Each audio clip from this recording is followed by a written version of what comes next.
La belette entrait dans un grenier. Mes chers enfants, asseyez-vous confortablement et écoutez bien.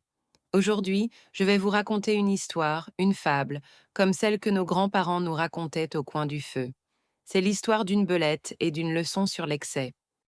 Cette histoire est simple, mais son message est puissant. Elle nous parle de gourmandise, de prudence et des conséquences de nos actions. Écoutez attentivement, car elle pourrait bien vous être utile un jour. Il était une fois, dans une ferme paisible, une belette rusée et affamée. Un jour, en explorant les environs, elle découvrit un trou dans le mur d'un grenier.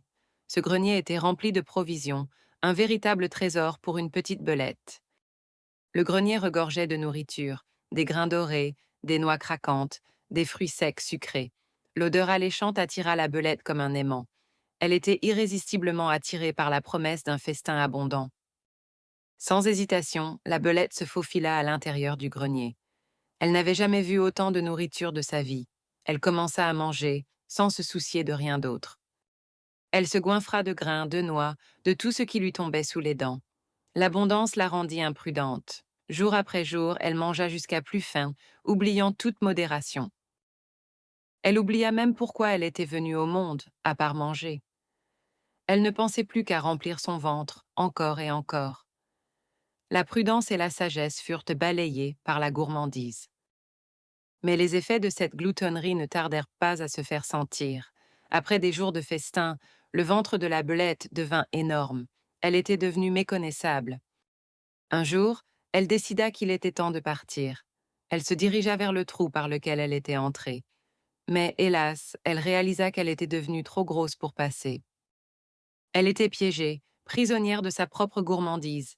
Elle essaya de se contorsionner, de se faufiler, mais rien n'y faisait. Elle était incapable de revenir à son état initial. La belette était désespérée. Elle avait cru trouver le bonheur dans l'abondance, mais elle n'avait trouvé que la prison.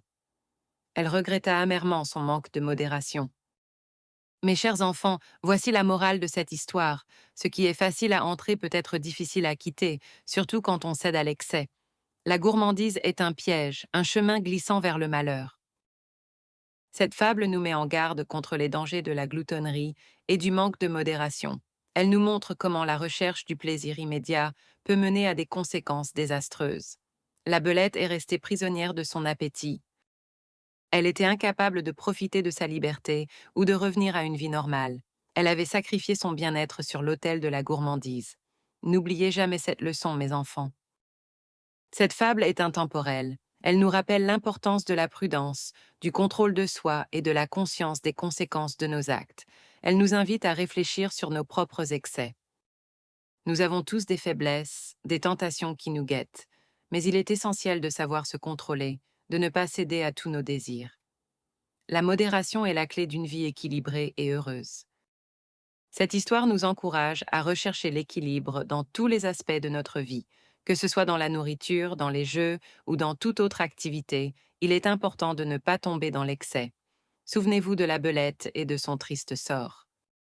Alors, mes chers enfants, soyez prudents, soyez modérés, et n'oubliez jamais que le vrai bonheur ne se trouve pas dans l'abondance, mais dans l'équilibre et la sagesse.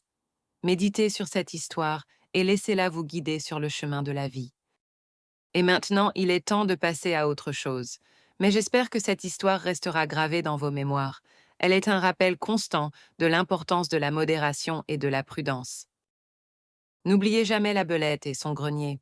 Elle est un symbole de tous ceux qui se laissent emporter par leurs désirs et qui en subissent les conséquences.